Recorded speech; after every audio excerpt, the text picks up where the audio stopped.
Hello, wrestling fans. You're listening to the Sunday Takedown from the Wrestling Fans Insight. I'm your host, John Hoppe, joined alongside with Carlos. How are you doing? Good. Gonna go see Wolverine and Wolverine Deadpool today, so I'm excited. And we also have Stampede. How you doing? How's it going, eh? From north of the border. That's a that's a Canadian welcome if you've ever heard one.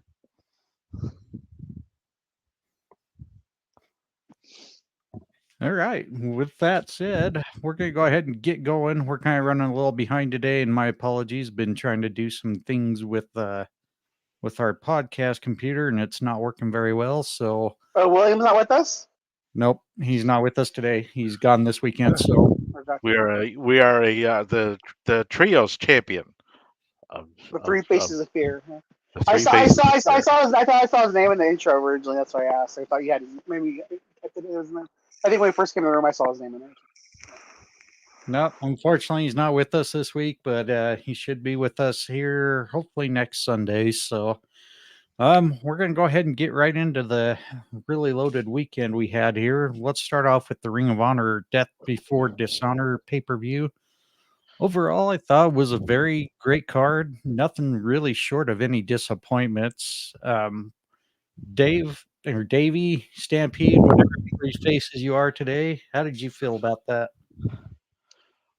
Rarely do you get a pay-per-view where there's not a match that happens that doesn't deliver. This was one of them. Like this delivered start to finish. Like this was really well done. And I like the direction that it's going to, just from the booking of it, the way the matches were laid out, even the presentation of the whole thing. It was just really, really well done. To date, it's one of the best pay-per-views of the year. If anybody hasn't seen this yet, make an effort to go do that. You'll be glad you did.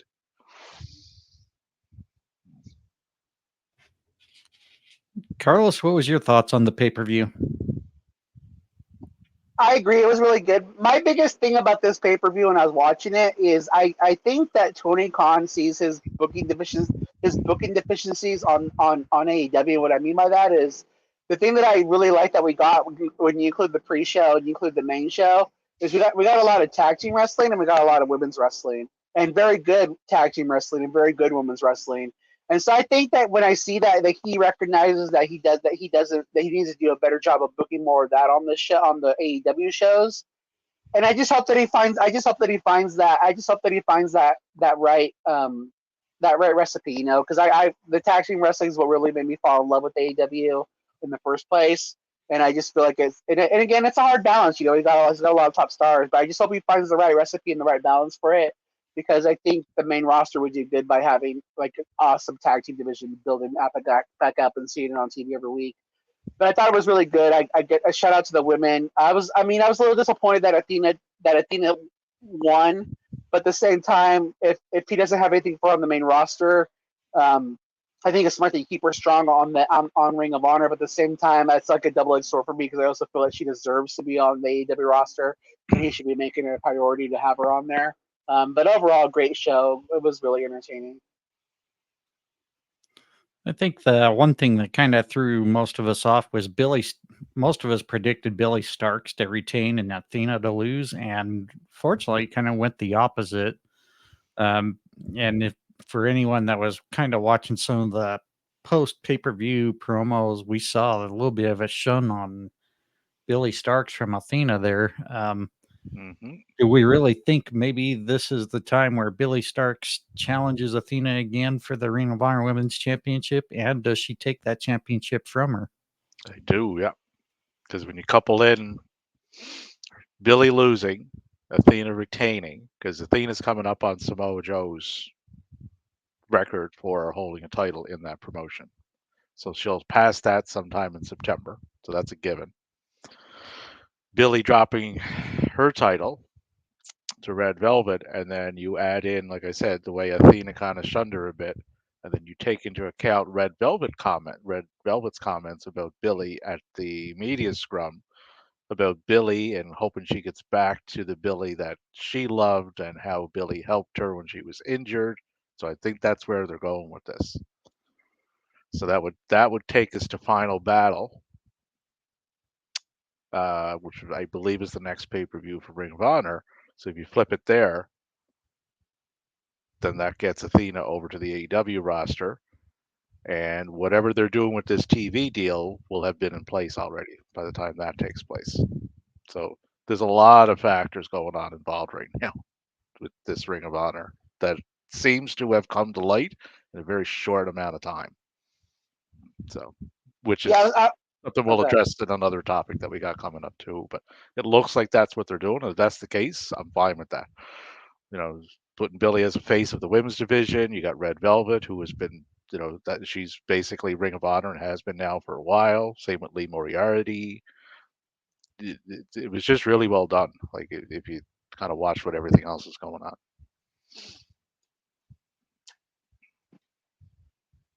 I was kicking myself because I was watching when we originally did our predictions, and I was watching In the Weeds on Friday, and they were talking about, oh yeah, Athena's close to 600 days, and I was like, that's not going to matter. They're not. It's not about. It's not about the title reign. It's about that really. They're going to move her over. Then when I saw, I'm like, shit, I should have changed my prediction because we do fun, for people that don't know, we do fun predictions in our group chat about it. To me, it all make once I saw Billy Starks lose, it all make to me it makes sense. Like building her up, having her be the star of that show.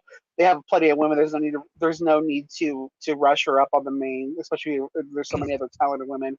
To me, the story makes perfect sense, like having the Billy eventually be the one to take the title off Athena. Yeah, and you built up another two women on that roster just with that Texas Death Match. Like Layla Hirsch came into that looking like a badass, and Oh so did yeah. Diamante, right? Hmm. Like three women's matches on that card.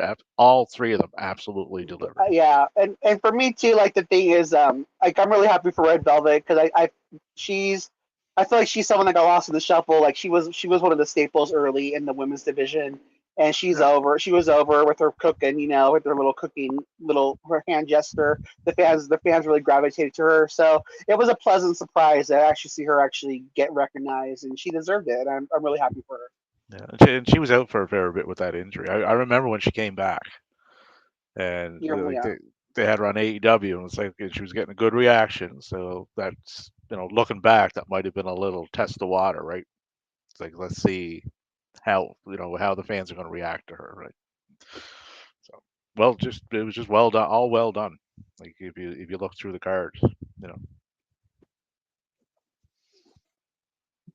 props With to Lee Moriarty too. yeah, That match with Yuta was excellent. It's a different style of match. You have to like that style, but that was really well done. Like that was using the rules of the match against your opponent, like with the rope breaks and all that. It's like really well done, the finish. So And, hats off and for to them. me, and for me, this is what I want to see out of Ring of Honor. I mean, I'll pay more attention to that because I want to see the people who are actually there every week, putting the blood, sweat, and tears in there. Like, I want to see the people that are on that brand holding those titles, and that's what I want to see more out of this brand. Like, you got to roll with it and just trust the process and trust your young stars, and that's what I want to see out of this Yeah, going and forward. and that's what I've seen over this weekend. Yeah. It definitely feels like a reboot, and that this promotion is going to be on somewhere that is going to be much more accessible than where it currently is. So if that's the case, that's a good thing. Like if Tony got that included in this deal, which I think he's wanted the entire time anyway. So if he got it, that's optional. so one question I do have: who's next to challenge Jay Briscoe for the Ring of Honor World Championship?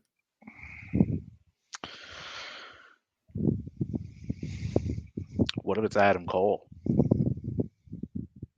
Because Adam posted a picture there not too long ago, and it had that title in the picture that he posted. Because the Undisputed Kingdom still hold the ROH titles, and Adam has a long history with Ring of Honor.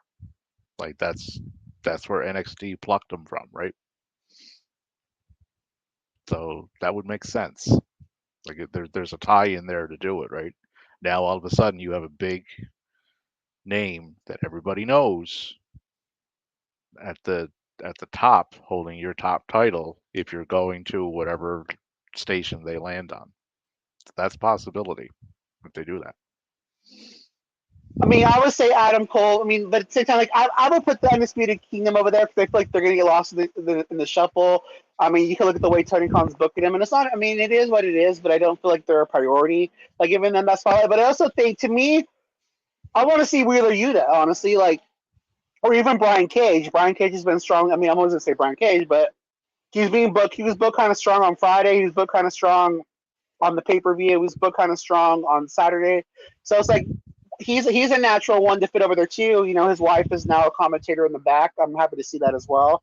But for me, I like to see, and this goes for WWE too. I like to see like when another champion loses their title, like at least give them one match to go after the bigger title. To me, I would like to see really Yuta, Brian Cage.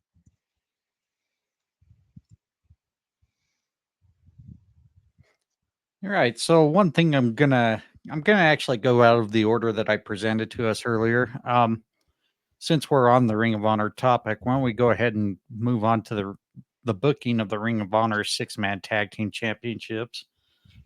Carlos was really eager about this subject, so I'm going to let him take the lead on this one. I want to if Tony. First of all, like Tony Khan has to be better about this kind of stuff. Like when you have fans that are they're looking for ammunition, like this kind of shitty booking, and like we were talking about in our chat yesterday, like I'm happy to see Dustin and the Von Erichs as champions, but the way getting here made no sense to me. Like, and that's in the future too. Like we already talked about this, but if you're gonna, to me, I feel like when Jay White and the Guns were the champions, I think he did it as a nice little shiny ornament. But I think he felt maybe that they're beneath the titles because they're more of his main roster stars. And in the future, just don't do that. Don't put these championships on people that you don't want to that you don't think that you want to have on their weekly show defending the titles. It's just a bad look. And then to me too, like these titles were combined with the AEW Trios Championships when you presented the titles to Christian and the hierarchy, the patriarchy, like they disappeared. Like just reintroducing them again, but with no rhyme or reason. And then why were the Undisputed Kingdom put in this match? Like you have a TV show where you're doing this. Just book it properly and give the right storylines. You know, you have no problem doing promos on your YouTube. Just give us the story that leads to this being done. Like the end result was nice, but you got to do a better job of shoring things up and presenting things that make sense to the wrestling fans. So to me, it just like CMP was saying, like everything's bigger in Texas. To me, this just feels like okay, you wanted to create a moment, so you brought them back because you wanted to put them on the roads and the Von Erichs, but you have to do a better job of getting to that and getting to that story point.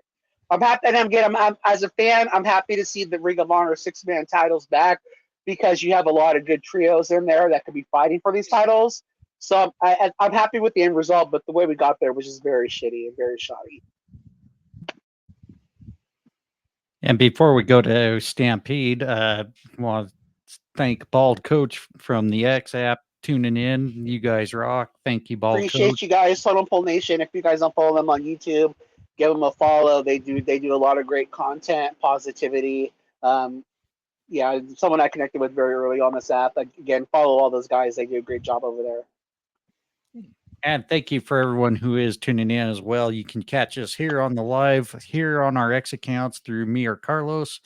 You can also catch us live on our YouTube channel, at Wrestling Fans Insight.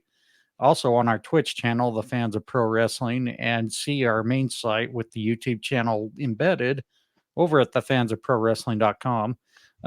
Davey, let's get your thoughts on this whole Ring of Honor 6-man cluster. So I did a little deeper dive into this where I knew we were going to be kind of discussing this. So I'll do this in two parts. The kayfabe portion of this. For what they did, they have to come up with a reason to tell us in kayfabe why this is happening. Right? Why did all of a sudden titles that were unified now become ununified? They never told us. They never did anything up for that. That was a miss. Should not have been done. Like that was just completely wrong. It was a miss on Tony's part, completely. Right? Why is the patriarchy only holding the AEW titles? Never explained to us. Right? Why was Bang Bang Gang stripped of them. Why didn't they freebird it? Right? None of this was explained. Right? So that, like I said, a complete miss on Tony's part. You got to tell your fan base what you're doing, even if it's just kayfabe. Right? Make up something to have it make sense. So I agree with Carlos there. None of that was done. Right? To get us to this current situation. On the back end of this, there seems to be a lot of things that started happening very quickly where they had to adjust things on the fly. I think that would be a fair assessment. And a lot of that has to do with the Warner Brothers deal that is coming down, which now obviously Ring of Honor is going to be a part of in some way. Right? So you had to split the titles to do that. Like, let's get Ring of Honor set up. Let's get people who we want over there because we're doing a reboot on this and it's going to land somewhere other than the Ring of Honor Club, right? So I get that portion and I get why they did this. They just didn't explain any of it to us, right? Like they have to do that, like, not some people will just view this as what's going on TV and not the other aspect and tie it in. So good that they did it and get these things separated and where they belong. Bad that they didn't explain any of this to us or even think to do it from what I can see. Like, so it makes sense and it doesn't make sense. That's the best way I can kind of put it. If you tie everything in together, that's currently going on.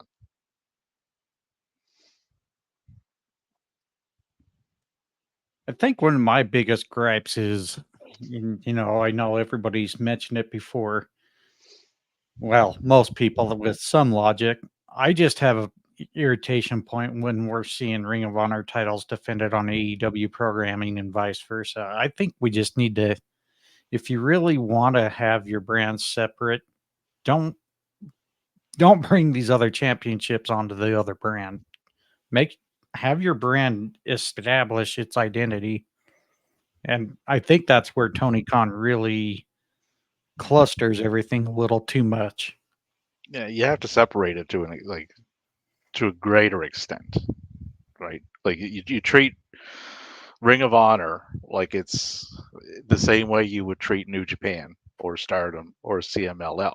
They're different promotions. He just happens to own one of them, right? I don't mind the belts being on there occasionally because you're going to see a CMLL belt on AEW. You're going to see a New Japan belt show up. You're going to have a Stardom belt show up. Those things will happen. You're working with other promotions. It's bound to happen. Just don't make it a fixture. Don't have them on there every week. That's not needed. Let them do their own thing and their own promotion the majority of the time. That's how I would kind of deal with it. But it seems what they're doing and the way they're headed with this, it's more like when WWE had NXT Black and Gold. That type of setup. It looks to be that's what they're doing. If that's the case, I'm all for it. Because Tony Schiavone Saturday, the AEW Ring of Honor 6-man championships. That's how he said it. Now I don't know if that was intentional or not, but that's how he classified it. Right. So something like that leads me to believe it's like a WWE NXT Black and Gold kind of setup. That worked quite well, if we all remember. So my biggest thing is just trust the process. And that's the thing where Tony Khan is like, he has so much great talent signed, and again, I'm happy that he's using this Ring of Honor, to let some of this talent shine. But even watching Collision last night, okay, you have, and again, I'm glad the belts are back because you got the varsity athletes, you got Tough Fight Action Andretti, you got Shea Taylor Promotions, you got it's like you got the other team too. I'm trying to think of the Cages of Agony. You have so many other possible trios that are already. The Iron Savages. Trust these guys and give them a chance to shine. And even if you have them come on, even if you have them come on AEW television with the titles and they lose to an AEW talent, it's who cares? Like it's your developmental brand. Like there's nothing wrong with that. Like let these guys have the ball and run with it, and trust your process, and trust why you originally signed these guys to a contract, and quit putting the belts on guys from AEW that you feel guilty that you can't make a champion right now, and giving them titles that your other talent deserves to let have the ball and run with. That is the one. That is the one phrase I would not use, and I hope they don't. Developmental. Ring of Honor should not be looked at as a developmental brand. It should be looked at as its own promotion. You start throwing a developmental tag on it, people are going to view it as lesser than, the same way they do NXT. So but at the same time, the way he books it though is a lesser brand though. It is the lesser brand. The way he books it. That's the way it has been. That's the way it has been. Yeah. So they have to change that perception. The way you change the perception is you change the presentation of it. Look no further than who you and I very much agree on, the Acclaimed, right? The perception of the Acclaimed prior to getting hooked up with the Bucks and prior to getting in that blood and guts match and prior to that promo that they cut was a whole hell of a lot different than it is now. So if you change the presentation, you change the perception, because the perception on the Acclaimed is different than it was, right? They got to do the same with Ring of Honor. Change how people perceive it by changing the presentation of it. The last two nights, Friday and Saturday, with what's been going on, that's 2 steps they've taken in that direction. So. And to another point Carlos made, it's about putting the right people in the right spots. Like who's going to fit best in Ring of Honor for where we're going to be running these shows at, right? The Kingdom or Undisputed Kingdom, they have a history with Ring of Honor. That makes sense. Dustin and the Von Erichs makes sense. Guys like Mortos makes sense. Commander, because it's a lucha libre area of the country, right? They like that stuff. So you build your roster with those people, and then you got your Lee Moriarty, who people like, right? And you got your Billy Starks and your Red Velvets. Those people, if you form your bases with them and start building around them, that'll work. But they got to be consistent with it, is the thing. So my thing now. My thing, I don't, and again, I agree to disagree. Like I like the term developmental, but the thing that I think needs to be taken away from it is I think you need to take away this thing where developmental means less than, because I don't think it should be. I think developmental should mean a thing where it's okay. It's okay to let other people shine. You give more leash to somebody, where again, you can't give them the prime time, but you can let them come on here and kind of develop and let something cook and see if they can make something out of something. If somebody makes a mistake, it's okay because they're not as tenured as somebody else. I think I can't think of the word we're looking for, but the stigma needs to be taken off the word developmental. It's okay. It's okay to let something be, to be a different brand, and that's where people get a chance to shine. And again, if they bought, just don't be so critical, because some of them aren't the more seasoned people. I think taking the stigma off the word developmental in pro wrestling would do a lot of good for things like that. Because I think that's the thing where it needs to. Yeah, I think that's where I think the word developmental is okay, but just taking away the stigma that's associated with it would help a lot of these people. But it's where that stigma came from. Right? Yeah, correct. That's a large fan base, right? Correct. Yeah. So if they look at Ring of Honor in that same way they look at NXT, it's going to be hard to change that, because it's stuck in their head anyway. Just enjoy it for what it is. Yeah, but as far as if you go back on Ring of Honor, back before Tony owned it, Tyler Black. We all know who Tyler Black is, right? That's where he cut his teeth at. So if it's done in that sense, but not presented as a developmental promotion, that works, right? Because it worked back then. Ring of Honor was never considered a developmental promotion, before Tony got it. But that's essentially what it did to a lot of people, right? Kevin Steen, right? El Generico. We all know these people. Right? Kevin Steen is Kevin Owens. El Generico is Sami Zayn. Tyler Black is Seth Rollins. That's where they came from. That's where they cut their teeth at, right? So, there's a way to do it. Then they have a template for it. It's built in.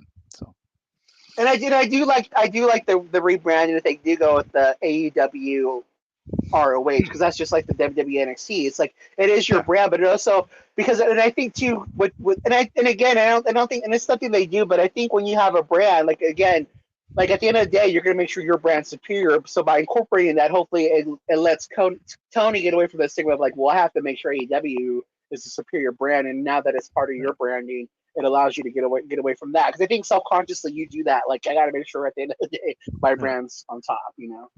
And the black and gold, like I don't know about you guys, but I sure as hell didn't look at that as developmental. Like they had Samoa Joe, Adam Cole, Kyle O'Reilly, Bobby Fish, Roddy Strong, just Asuka, Io Sky or Io Shirai, she was back then. Keith Lee.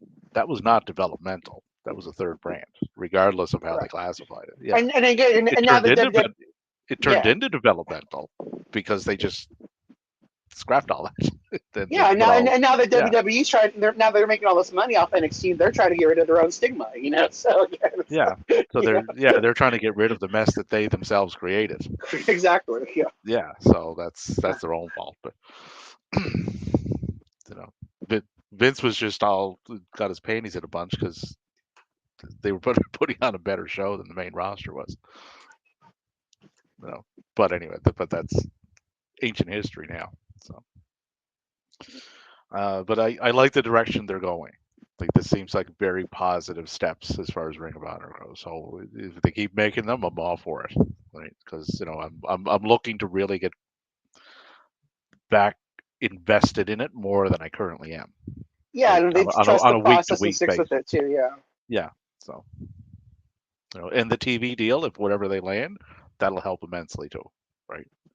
Because I said that there's two ways to watch it now, right? You pay for a subscription on Honor Club, or stream it somewhere else, right? So, but an actual station will make a world of difference. So, all right. Now that we got you chatty Cathy's going here, let's talk about another interesting topic this week, because it's been a little bit of a buzz through the IWC lately. Buddy Matthews re-signs with AEW. I don't know anything in the particulars, but maybe you two can elaborate. Why don't we start with Davey? So with this here, Buddy Matthews is re-signed. We know that for 100%, right? Going back to September of 2022, Buddy Matthews was written off. I don't know if you guys remember this. It was kind of like the Muda spot, right? One source that contacted Fightful after the New York City taping said they believed it was Buddy's last night, but that hasn't been confirmed. So this has been an ongoing story now for a while. Signed in 2022. This is 2024. That article was from 2022. So fast forward to when this would have been re-signed, which was earlier this year. We don't know for any sort. I don't anyway. Anywhere that I could find, and I looked, right? If there was time added on to the deal due to injury, was there option years on the deal? If so, were the option years for the company or were they for Buddy? Like none of that is out there.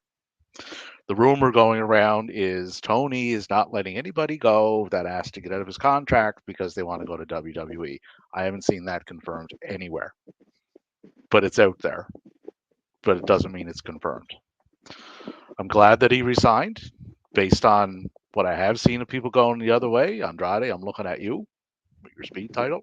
That's not going over well. But he's re-signed to the company. Right? He's likely to be in a match at All In for the trios titles with Malachi and Brody, based on what I'm seeing there as far as that connection with patriarchy. So, a lot of speculation as to what's going on, but that's exactly what it is. It's speculation, other than the fact that he resigned, which has been confirmed. So that's my take on it. I just don't have enough solid info on it beyond the speculation that I've seen online. I have a question for you two, and maybe I should start us off. But I have a question, and again, and I don't think either way it's a bad thing. But my question is for this: like, so when WWE like they lost out on Ospreay, they lost out on Okada. I don't think it actually looked good for them that these bigger stars were choosing to go AEW over WWE. So my question with this signing, because again, the thing that's been reported about this is that it was a very lucrative contract for Buddy Matthews. And I look at the way Tony's been booking him. It's not a priority. And again, like I heard the same thing. He wanted to leave. He wouldn't let him go. But now that it's been a 360 has been done, and he wants to stay, and he was offered good money to stay. Do you think that it was based on the talent, or do you think it was based on the narrative of getting someone to stay where their significant other works for the other company, and he's choosing your brand over them? So that's my question for you guys as far as the signing goes. I have no idea. I don't know what the offer was. I don't know what his contract is. I don't know the dollar amount on it. As far as going back to WWE, that has not worked out for everybody that has done that. Cody, yeah, but even now, like, where's Cody at right now? Where's he headed? Hasn't worked out for Andrade as far as presentation goes. So, if you go there, there's no guarantee you're getting booked well.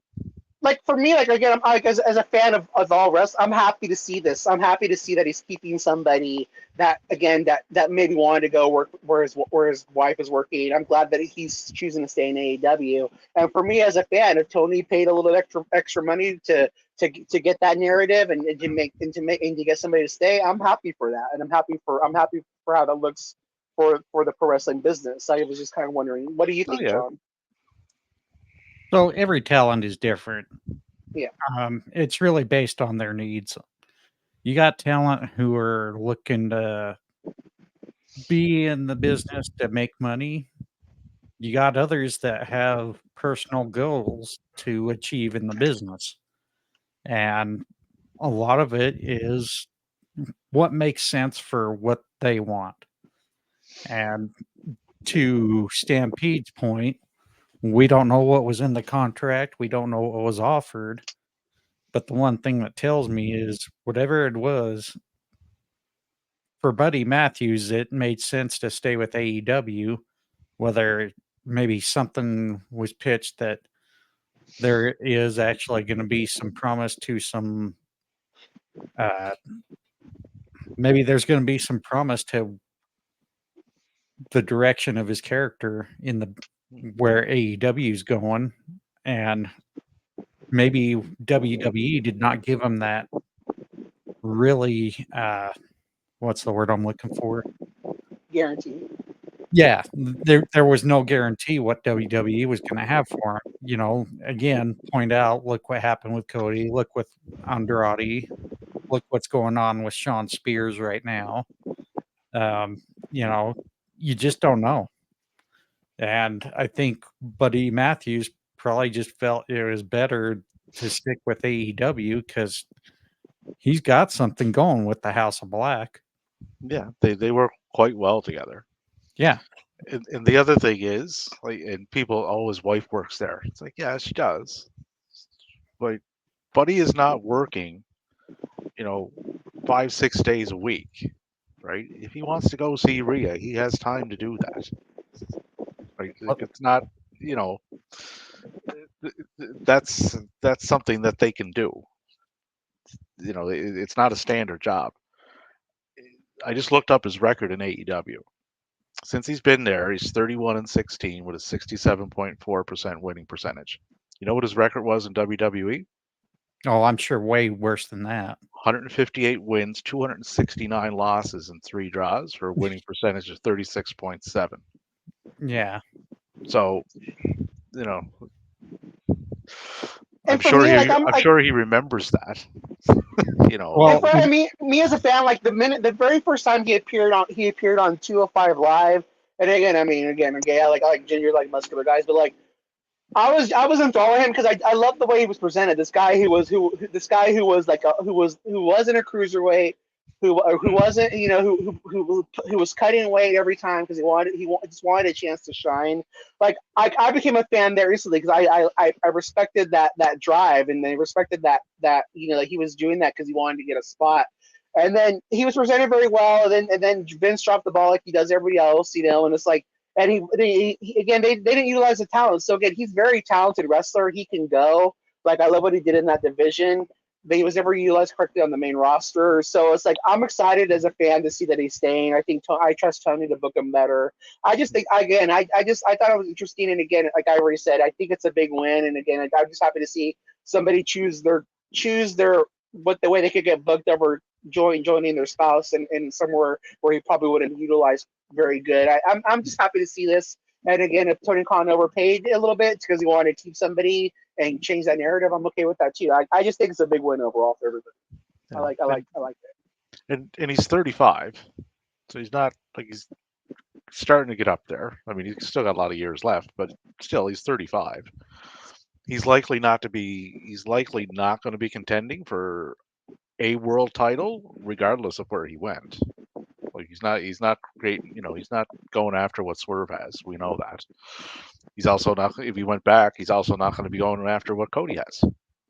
So, it could just come down to, okay, I'm freer here. I can go, if I ask to go, can I work some shows in Australia, which he has done this year.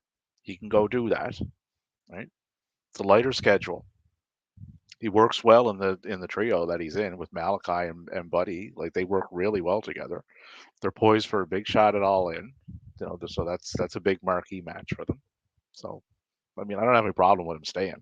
If he left, then he left, right? That's his decision. So, Well, and to kind of touch with what you just said, I think also the various options he has with AEW. WWE is starting to let their talent work a little more with other promotions, hence, the NXT TNA deal.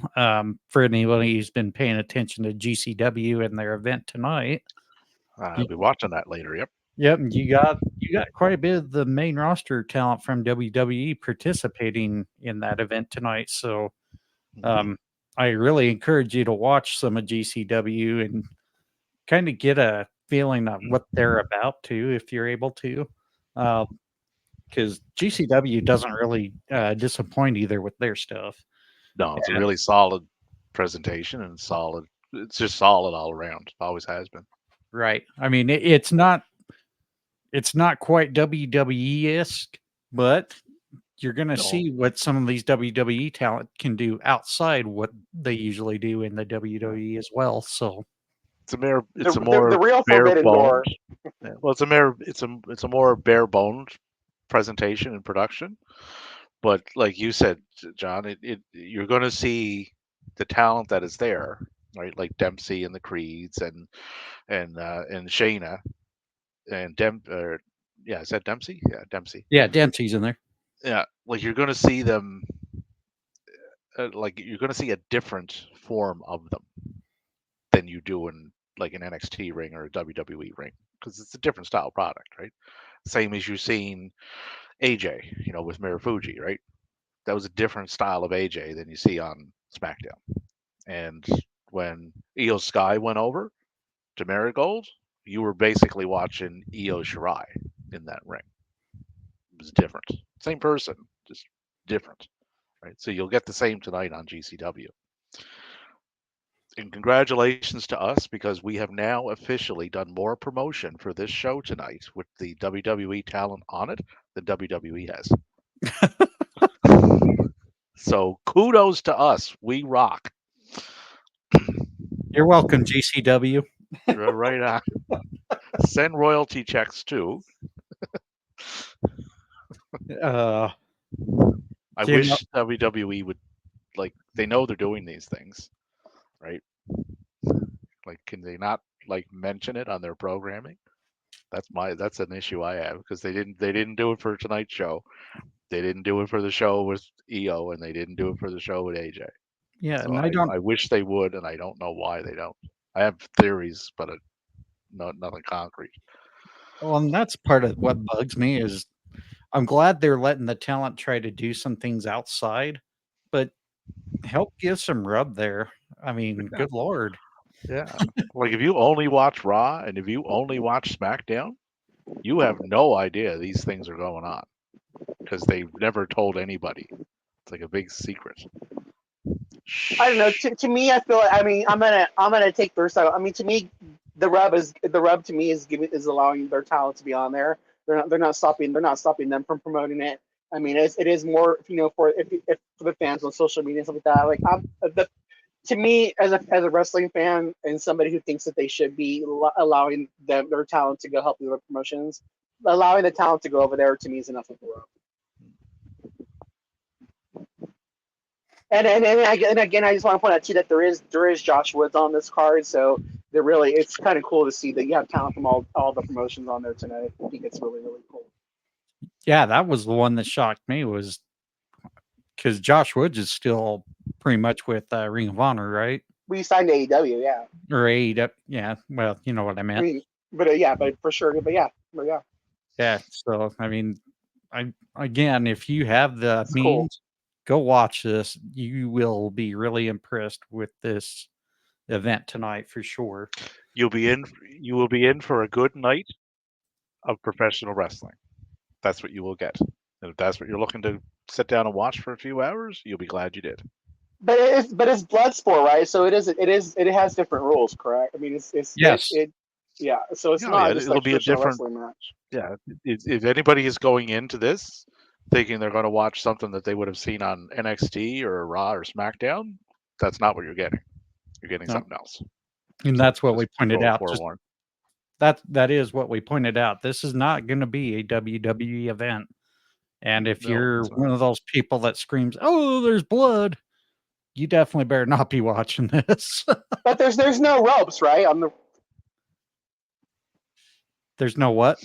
Is there no rope? It's not in a traditional ring, is it? Isn't there like no ropes on the ring and thing either? Like it's No, I blood don't. sports. I think tonight it's more. Yeah, yeah. So it'll be different. So you have to So yeah, it's not gonna be what open you your. see in AEW. So I'm just again, but it's Yeah, different. It's not a big point that to people. yeah, It's different. yeah. You got to open your mind to. Okay, I'm going to see something different, but I'm going to be seeing something different with names I recognize. Now, do I like what I'm seeing? And is there anybody else that I've seen here that I like that is going to entice me to come back and watch another show in GCW? That's the template for growing your fandom to be on one promotion.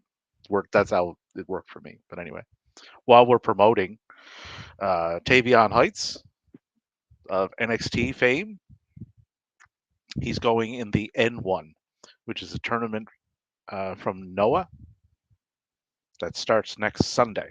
So similar to the G1, only done through Noah. So congratulations to Tavion Heights. That's huge for him. Brooks Jensen is going over too, but people aren't nearly as excited about that because it's Brooks Jensen. But so they are sending people out there. Like I said, it's good that they're doing this, and I think they finally realize it's like we're losing out on a lot of people because we haven't been allowing people to do this. So I think that's in part to it. Just to go back to what Carlos said there before about losing out on, Okadas and Ospreys and Whites and Mercedes and all these other people, right? Just promote it. Tell people you're doing it so they know. Spread the word. Spread the word. You can't WWE. You can't leave everything to us. We are busy people. We got stuff to do. Speaking of WWE, let's get into our next big subject here. The lead to the 2024 WWE SummerSlam Premium Live event. I got to get away from saying pay-per-view.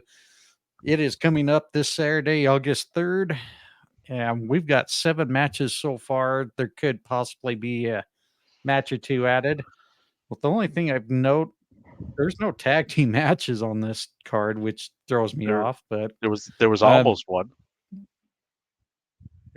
Almost one. They threw it, but it landed a bit short. It landed on Friday instead of Saturday. Yeah, that drives me nuts. Almost, but not quite. Well, let's kind There's of talk. there's two on Friday. There is, yeah. The Unholy Union going up against Bianca and Jade.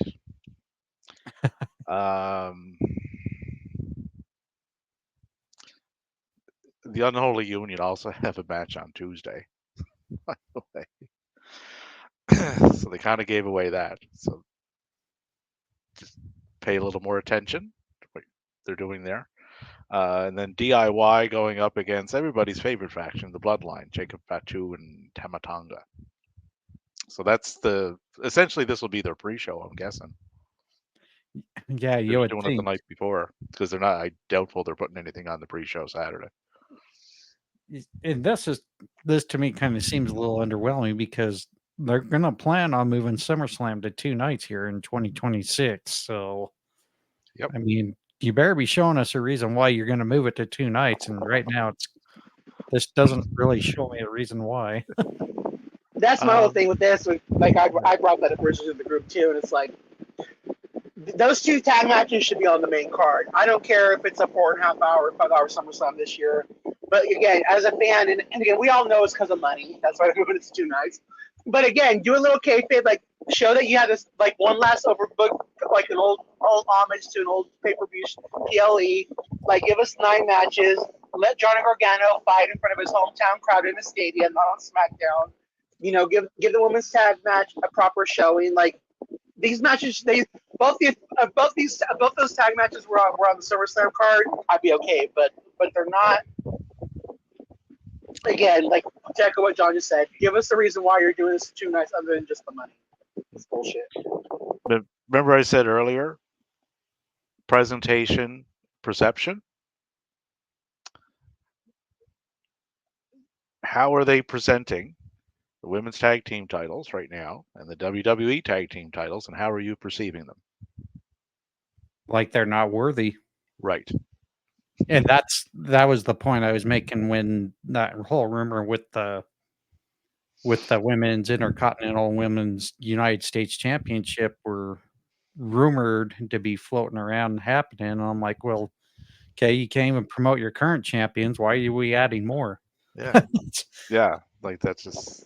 Well, it's got to be persistent. It can't just be when it fits their narrative, right? So it's important because we're gonna be in Scotland fleecing them for a lot of money. So we got to give them a hometown person to root for. So now now we'll put them here because it fits our narrative of making money and the reason why we're here. But now it doesn't fit it again. They just got to be consistent with it, and they got to be more consistent in their narrative, which I guess it is. Their narrative is making money. So that's I guess that's And some of their fan base absolutely love watching that, apparently.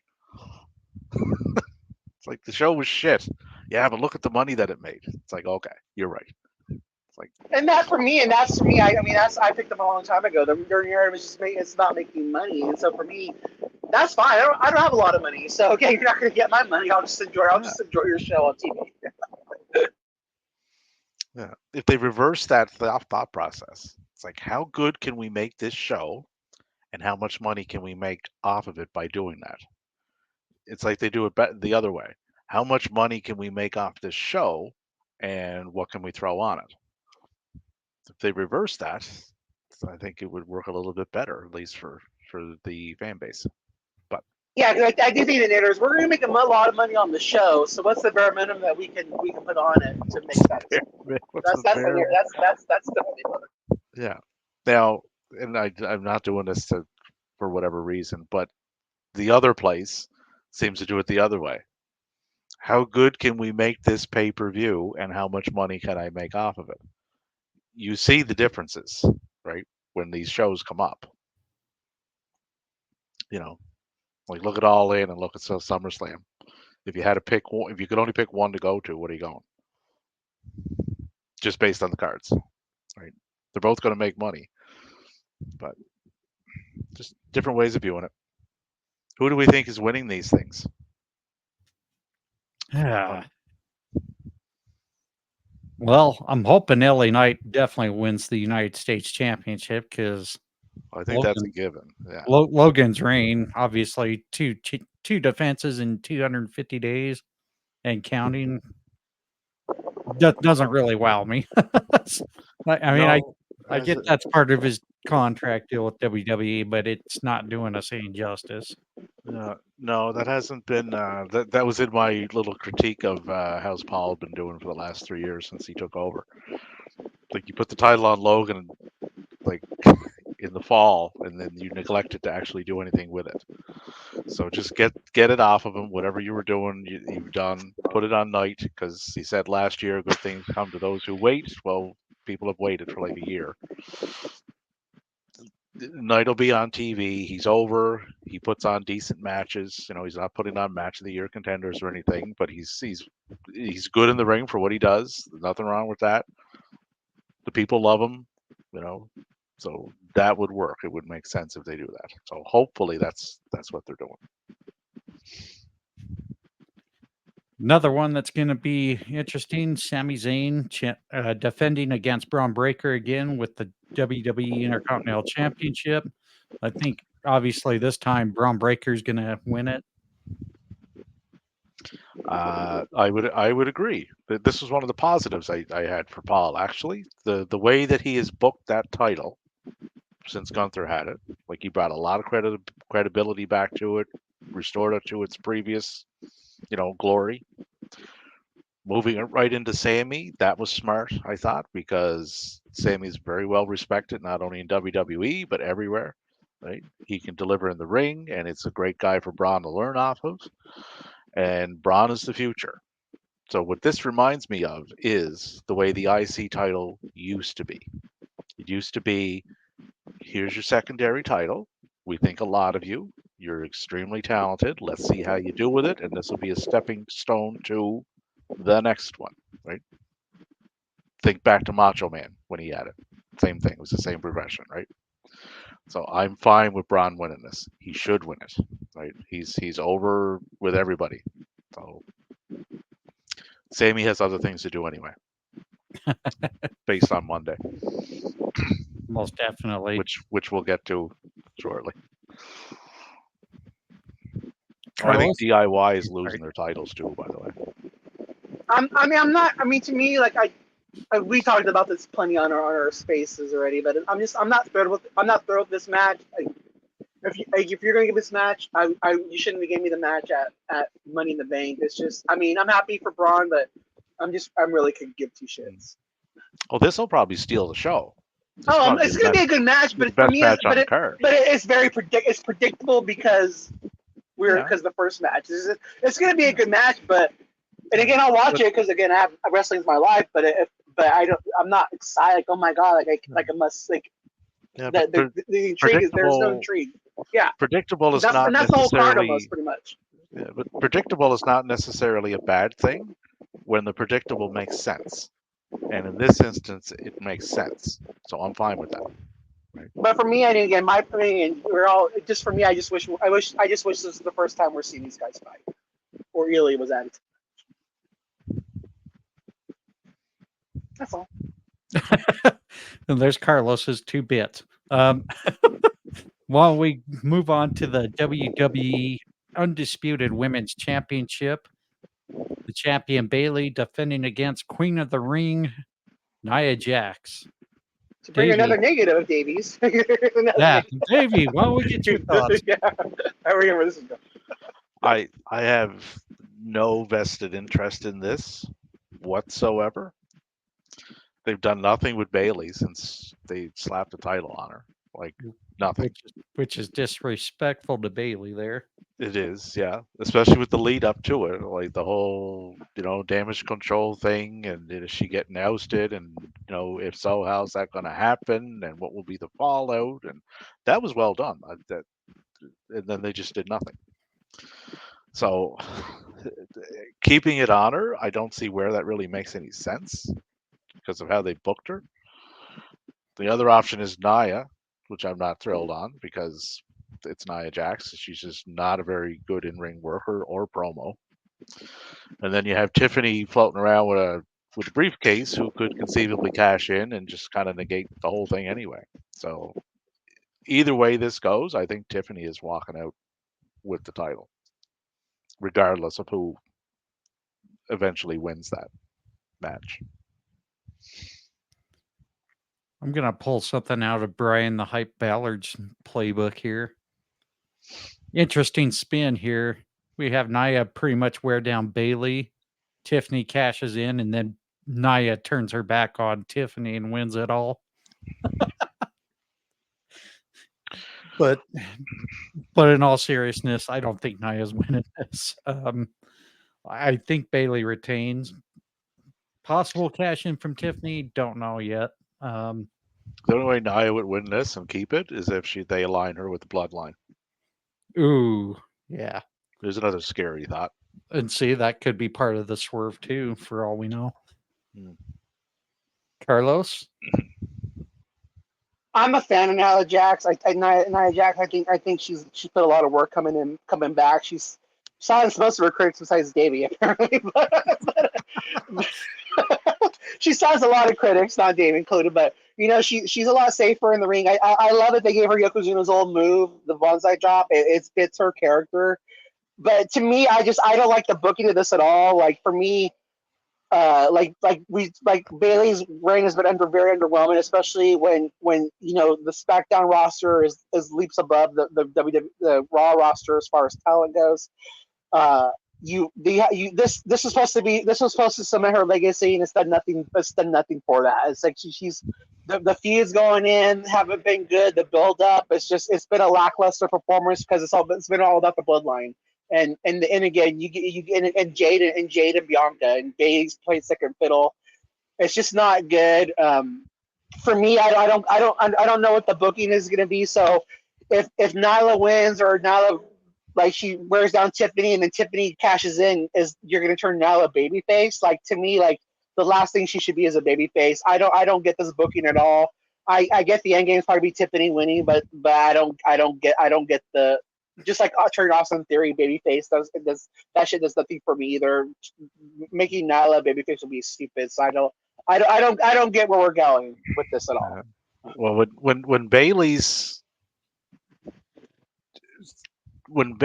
thing that most people have been drawn to this week is a fucking house show thing she did with Mako Sanomura. Yeah, right. I mean that speaks volumes as to the build that this has got. Right. Yeah, Mako's a legend, in the industry and stuff. But last time she was seen in a WWE ring was against Roxanne.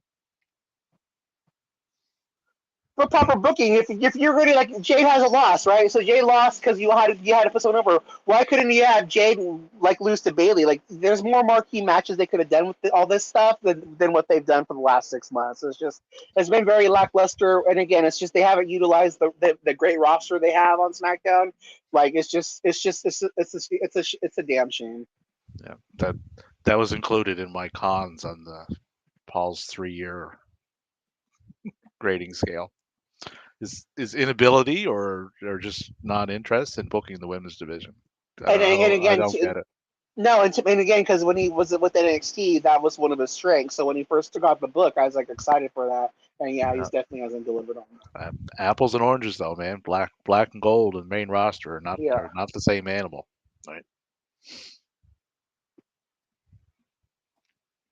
All right, let's talk about the WWE Women's World Championship. Dirty Dominic on a pole match. Oh, that's Daddy Dominic to you.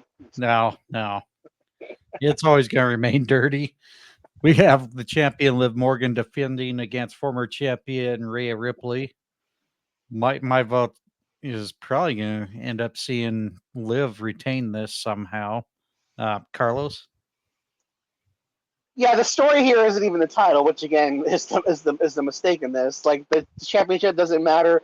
This is just about Dominic turning on Rhea. And Liv retains now, but she's not. But it's not to me. It's not a credible champion. Again, it is. I mean, it is what it is. The majority of the WWE fans are really excited for this. Storyline. Shout out to our friend over in England. He loves this stuff. It's just for me. It's just nah. It's just they've had Liv had the championship since the Sands of Time pay-per-view, and then they've done nothing to build her up as a champion. It's just to me, it's just ugh. No, thank you. Davey. Well, I think Carlos knows my affection for this. Due to what this storyline is based off of, I've never been more disgusted, right, in a storyline ever. I had high hopes for Liv when they were going to put the title on her. They've done nothing with it.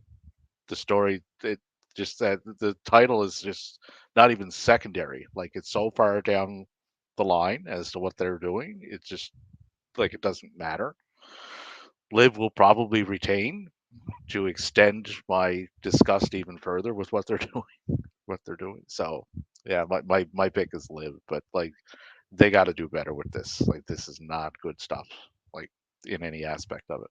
So that's my pick. I just don't have any interest in this particular match, storyline, scenario, or anything they're doing with it. Well, now from going from a Debbie Downer, hopefully to something a little more energetic here for the for the WWE World. Just being honest, guys. No, it's all good for Yeah, the just for being the honest. WWE World Heavyweight Championship champion Damian Priest defending against King of the Ring Gunther. Yeah, why don't we start with Davey on this one? Well, this will be a little bit better than the last one. With the way they booked Priest the last couple of weeks since they got him separated from Drew and Punk, they've actually started presenting him a little bit better and a little more credibility, with a little more credibility attached to it. He's doing very much face things, which is leading to the eventual split from Judgment Day, which I'm fine with. I think he does drop the title here, though, right? Because once if he has the title, they're not going to oust him. Why would you oust the guy with a top title, right? Once he loses it, he's of no more use. Say, okay, you just lost your title, off you go. So I think that's the way they'll go with this here. I'm interested in this match. I think Gunther and Priest will match up quite well.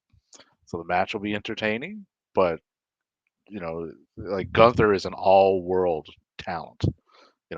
Not only in WWE, everywhere. So leveling him up again from the title that he just had an amazing reign with is a smart progression and it's a smart direction. So I hope they go that direction. And then that spins off Priest into another storyline of his own. So you just created a secondary storyline that doesn't revolve around a title. So it would be a win-win if they do that. All right, Carlos. I think Damien's retaining to drop it to CM Punk.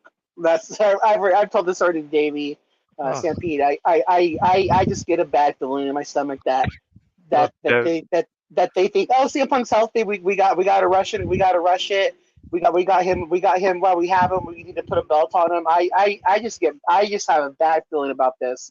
And again, and if you're gonna strap up Gunther, I don't want Gunther getting a title and losing it in 3 months either. So, yeah, I don't know. I have something tells me Damien's retaining. Listen to Deborah Downer there. Listen to him.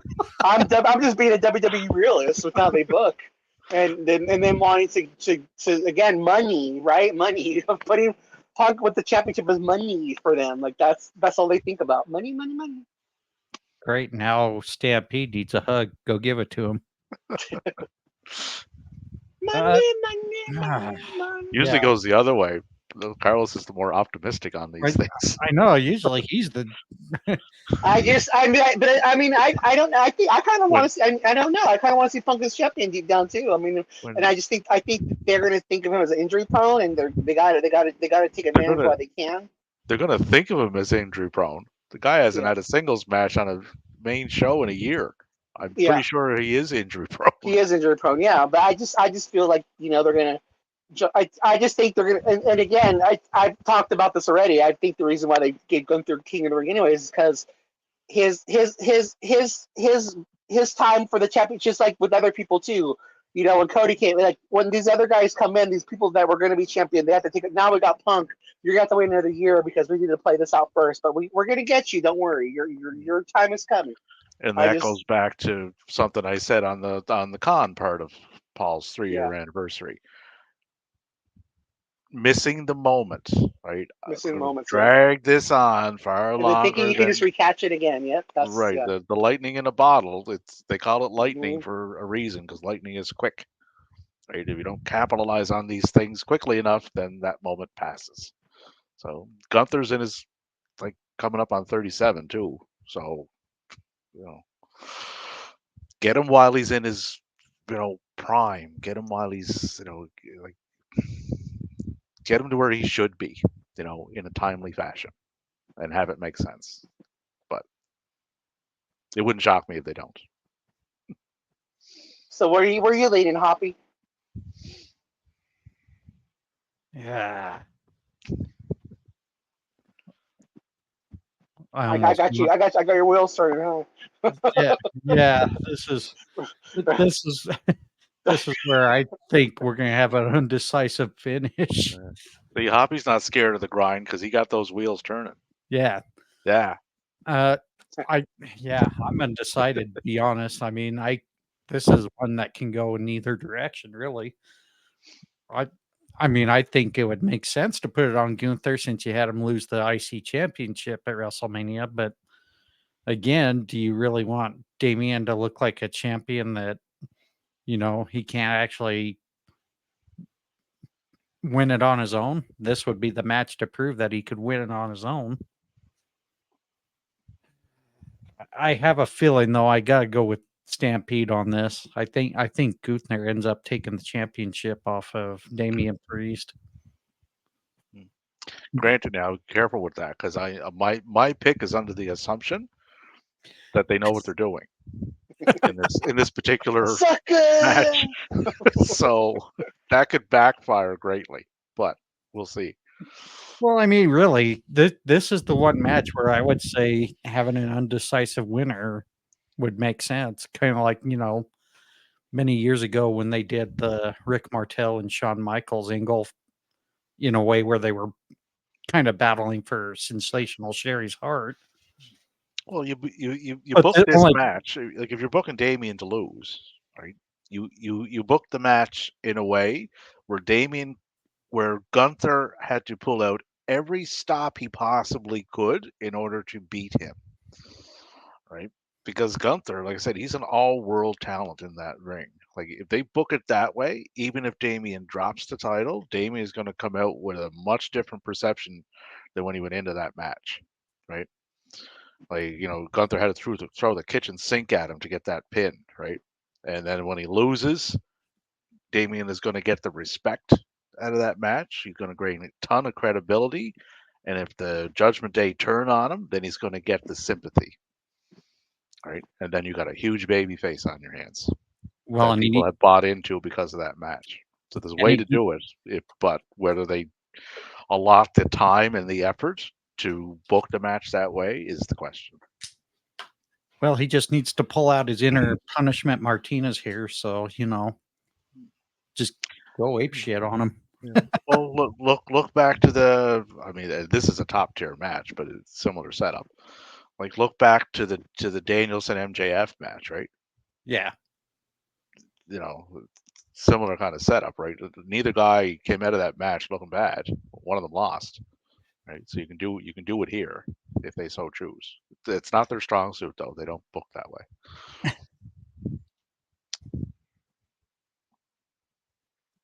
All right, let's go on to the match with the special guest referee, Seth freaking Rollins, who's going to be calling it down the middle between Drew McIntyre and CM Punk. I think Carlos found my sarcasm in there, but why don't we start with Carlos on this? I think CM Punk has to win this match and wins this match. And it's weird because most people think it has to be Drew, but I'm like, or Drew. I mean, I was just like reading a lot of predictions like Drew has to win this match. I'm like, I think CM Punk has to win this match. And I think you have I think you just have Rollins try to help Drew, and it really he hurts Drew, and it just builds more to that storyline and gets him more involved with Seth as well. I see CM Punk winning this match. Yeah, we briefly lost Stampede there. I don't know where he went. Um, so yeah, I would think CM Punk would have to win this with all the personal stuff going on. I kind of have to throw in a shout out to Jack Perry there, taking a picture with Drew McIntyre there. Or you mean Drew McIntyre taking a picture of Jack Perry? I think Drew's the one that capitalized on that. Either way, I kind of found that a little funny and kind of, I guess you can say trolling the IWC too as well. So, um, as I'm trying to work on getting Stampede back, I guess maybe we'll come back to him if he does get back in time before we get off air. While we get more into which should be the main event for the WWE Undisputed Championship. The champ. Oh, there he is. Actually, we'll go back to it. Welcome back, Davey. Well, what happened there? It was Carlos. struck down by the wrestling gods and removed from the room. Well, you got Carlos so angered on that last topic that he just kind of went in and channeled his inner anger and disconnected you somehow. He's not even talking. That's the worst part. No, I snapped my finger. Oh, this Carlos Juicy Thanos Santana. So I like that better than California Meanie, so we'll take that one. Yeah. So there's no way Punk loses this. Okay, so you knew where we left off. Yeah, there's no. I was talking. I was like, okay. Like I either said something really profound and made everybody else stop talking, or I just got stuck down. And that's the bottom line. He's like, but, yeah, there's no way Punk loses this. It's his first match that anybody is going to singles match that anybody's going to see under a WWE umbrella since they got him back. So he's not losing. The odds of this being clean in any way, shape, or form are essentially zero because of Seth Reffin Rollins, right? That's what I'm calling him this week. Seth Reffin Rollins, because he's the ref. Like that tie-in. But where this goes, I have no idea from here. It's not doing Drew any favors though. I think Drew's looking kind of inept a bit. I think because he can't seem to get anything done of any significance in a positive way. So see where it goes. But yeah, Punk will walk out with the win. Yeah. Thank you, Joyam, for joining us live on X there. Bonjour to you, everybody. Bonjour. You must know I'm Canadian. With the French hello. All right, we're going to move on to what should be the main event for the WWE Undisputed Championship. Champion Cody Rhodes defending against the current tribal chief, I guess you can say, the new Bloodline. And we'll get to that topic after we give our predictions here. It's going to be defending against Solo Sikoa. And Stampede, before you disconnect, let's go to you. Well, Stampede's match of the night here. Matches I've been waiting for this since I was 10 back in 1980. I don't think they're inept or asinine enough to take the title off Cody and put it on Solo. So I'm going to go with Cody winning this. Once again, the odds of this having anywhere close to a clean finish without probably multiple run-ins and everything else is essentially zero. The question on this is not so much the winner, but the focus on this match is who else is coming. This match here is all about Roman because that's who everybody wants. So Cody is playing second fiddle to someone that's not even advertised for the show, which is a shame. That should not have been the case, right? Like Cody, the story they built for Cody to get to this title that they almost weren't going to do, should have been done much better than what it was. But my pick is Cody. Carlos? For me, as a wrestling fan, if Roman and them coming back, Jay's coming back, if Rikishi's coming back, who knows what's coming back, like Paul Heyman dressed as Donkey the Clown, like who, like Hikuleo. what Hikuleo, yeah, Another one. Talolonga, TL Hopper. the Repo Man, pulling Solo's card and distracting him. For me, like I need to see the Bloodline. I need to see Roman Reigns and then be a draw without the title revolved around him. Like be that special attraction like the Undertaker. Do not take the title off Cody. Like this feud does not need that. Like let the Bloodline be self-contained. As a fan, I can stomach it if it's self-contained. Like okay, like let other people have a chance to cook and elevate this championship and have other storylines besides having it all be the Bloodline. Like if they really are what they say they are, they should be able to be self-contained and not need a championship. So with that said, I'm going to go with Cody Rhodes to retain the title.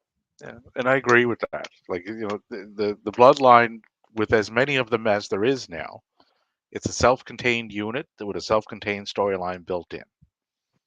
They don't need Cody in there. They don't need other people in there. Just fight amongst yourselves. Tell your story, right? Do it on SmackDown. That way, when I do turn into SmackDown, I only have, if I'm not interested in the Bloodline, I only have to watch like 15 minutes of it. Because the other hour and 45 is going to be all Bloodline anyway. So, yeah. But I think this will get kind of blend into our last topic. But go Cody. Yeah, I'm definitely going Cody on this.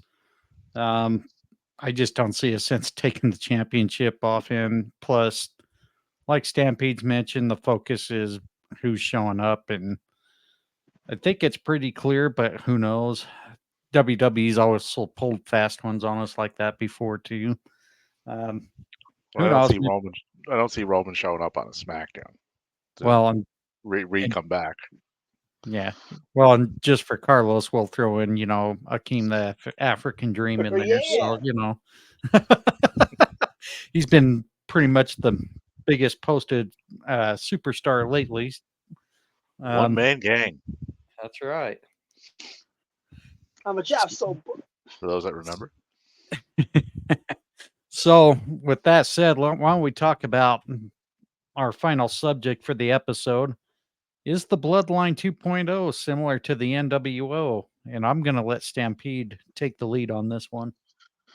Well, I grew up through this, and I remember when Hall and Nash came over and the Outsiders and all that. It was all very interesting. And then Hogan came in as the third guy. So when that first started, it was a self-contained unit of three people, right? Hogan, Nash, Hall. When the Bloodline started, it was three people, wasn't it?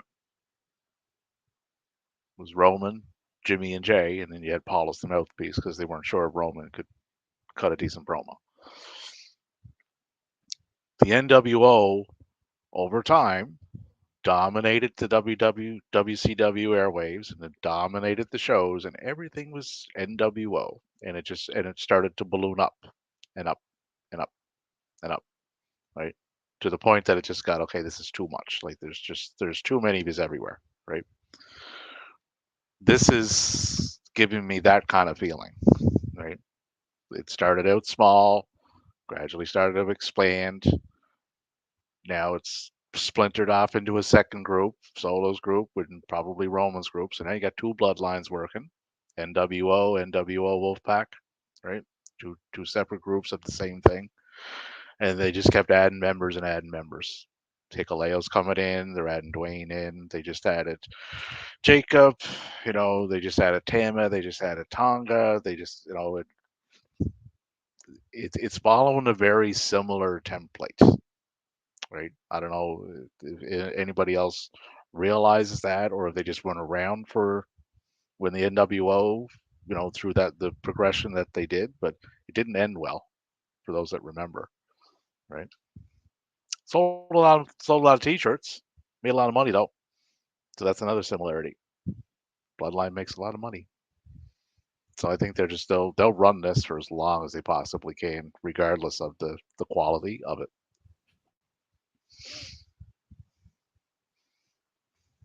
John, when you originally asked this question, did you say NWO 2.0 or did you just say NWO? Because I thought you worded it different when you were originally asked it. Well, essentially, is the bloodline, like from where it started and how it's progressed and where it currently is, following a similar template to what the NWO did when it first started and its progression through. And Then the wolf pack and everything else. Is that what he's asking? Is that what you're asking, John, or what? No, this was Davey's topic here. Oh, okay. Yeah. Oh, okay. yeah, like do you find it's following kind of a similar template? Like if you look back what the NWO did, and through its time when it was in WCW, not whatever the WWE version of it was not good. I just see a lot of similarities to it, right? Where it just dominates. Like if you were tuning into Nitro or Thunder or whatever other shows they had at the time, you were getting NWO. Period. Everything else just kind of seemed secondary to it or not important or just wasn't given enough time. They lost a lot of people during that time too, right? A lot of people just left. Jericho left, Guerrero, Benoit, Malenko. I mean, that's just off the top of my head, right? And you've seen people leave WWE over that time too, right? You're not going to get on TV and you're not going to get time. You're not going to be presented because the main sole focus is that. That's kind of the similarities that I see with the whole thing.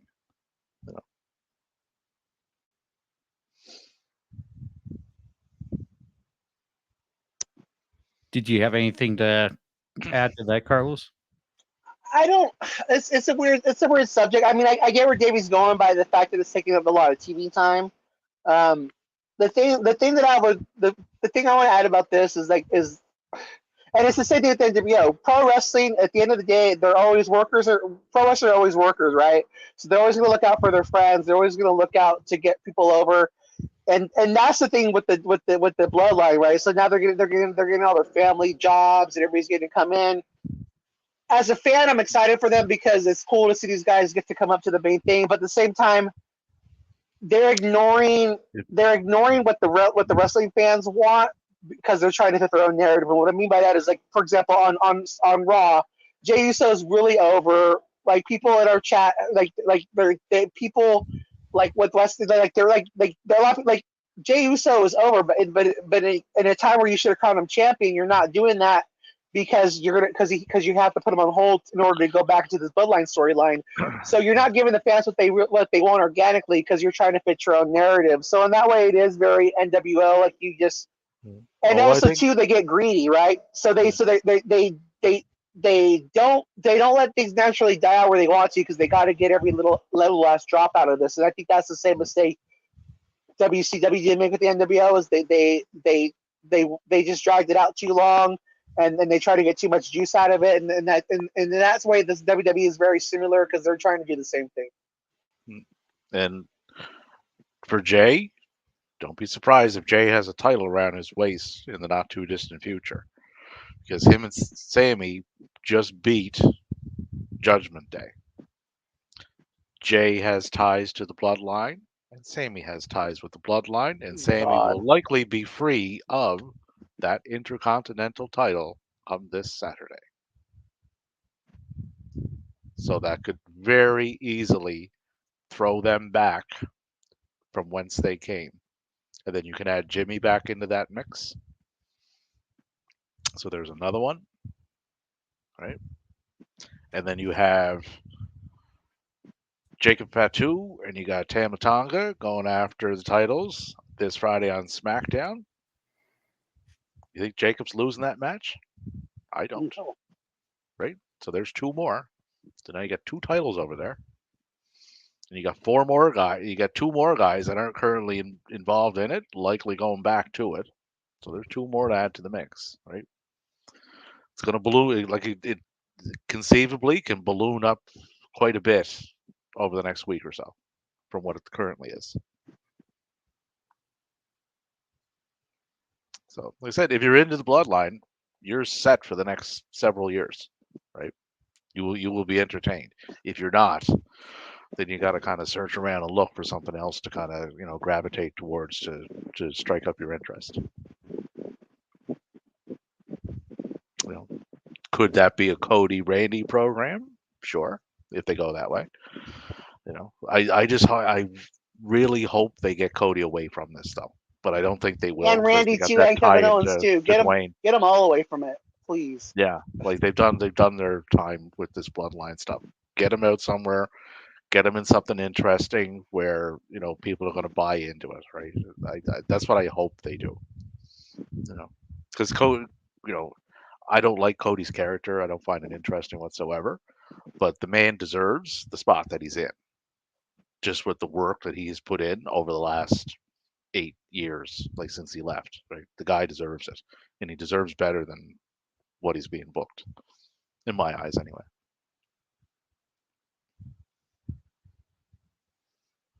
All right. And a Randy Cody program that writes itself. Like they have history, a long history, right? Two, you know, excellent in-ring workers, right? Both of them really good on the mic. Like that story, they could tell that story over the course of several months, and it would work, right? And people would invest in that. Whether they go that way or not, I don't know.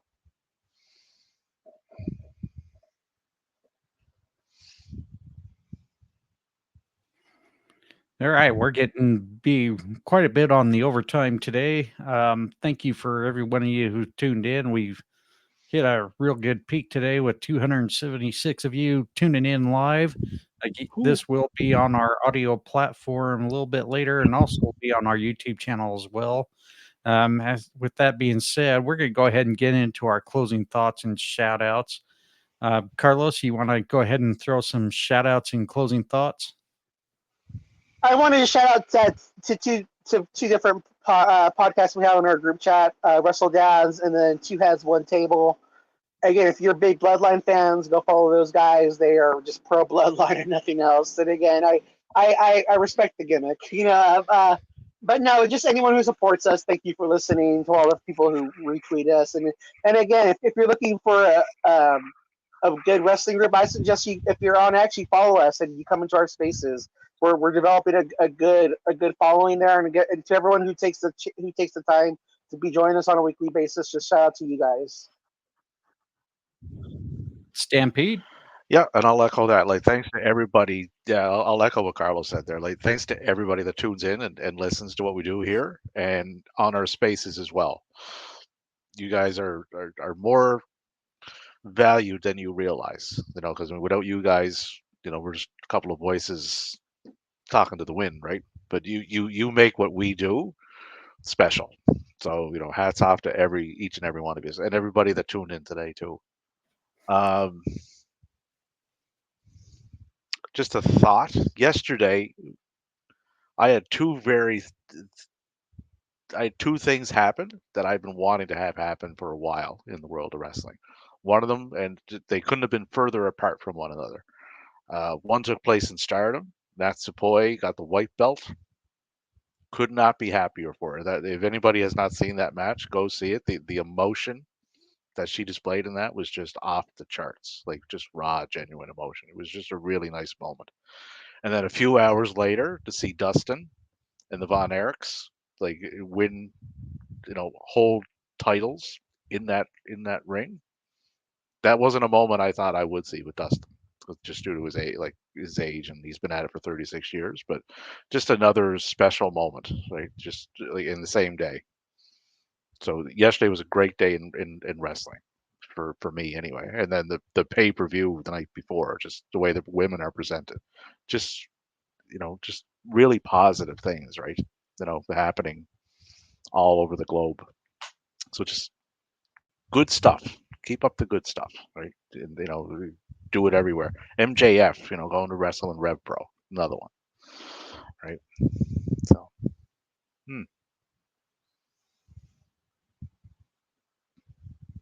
and GCW tonight. Everybody tune into GCW. Watch that. Check it out. Try it. Give it a chance. You're going to see something different. You're going to see something new. You're going to see people you know, people you root for in WWE in a completely different environment. So go do that. You'll be glad you did, right? I want to throw a few shout outs to our usual friends who shout us out on their shows, It Fan in the Van podcast, Two Dudes Sports News, the Steel and Teal Talk, Aaron over at Brutally Honest, Nate over at Nate's Daily Wager, Visit Vegas Places with Coil, Chris and Deb over at Today We Laughed and Learned, and also a big shout out to Ted the Hillbilly Hill doing Ted's Takes on YouTube. Don't make mistakes. Listen to Ted's Takes. Be sure to go check out his video clips there. He's been doing quite a bit each and every week, and even goes over some breaking news here and there and gives us some great insight on other aspects of professional wrestling. Also, again, definitely go big shout out to Carlos and Stampede, who do a wonderful job. Usually about 2 to 3 times a week, they are hosting X Spaces, and mind you, they definitely go long, but it's nothing but great wrestling chat there. So if you really want to get your voice heard and try to talk fun stuff, definitely go check these guys out. Carlos usually runs Monday nights right after Raw. A little bit of a watch along with TNA on Thursday nights as well. We might even, I'm hoping this week, unlike what happened last week, we'll try to go live for a little bit on Thursday night. It'll be kind of a co-joined of the live and the X Space as well. Were you trying to say something, Davey? Sorry. Oh, no, I was just letting you finish. Oh, okay. And again, be sure to go check us out on our X accounts. William's not here, so I'll give his alias at William Hoppe 8. He's almost up to 75 followers finally, so he's racking it up. Go follow me, John, over at wfincitepod. Heather at Bama Girl _4_ EVA at Bama Girl Forever. Roll Tide Bitches. Our other colleague who was not able to make it, and big shout out to him. He's going through a little bit of tough time. Bryan the Hype Ballard. You can follow him at the Bryan Adkins, as well as his YouTube channel at Tap Out Talk. Stampede.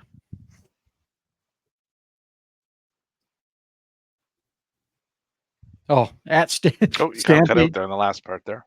Oh, sorry. Stampede, you want to give your X handle there?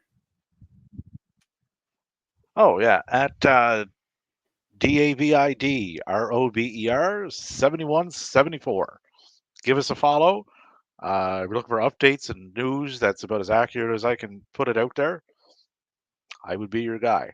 And like I said, join us in spaces because we talk about a myriad of topics: WWE, AEW, New Japan, Stardom, Indies.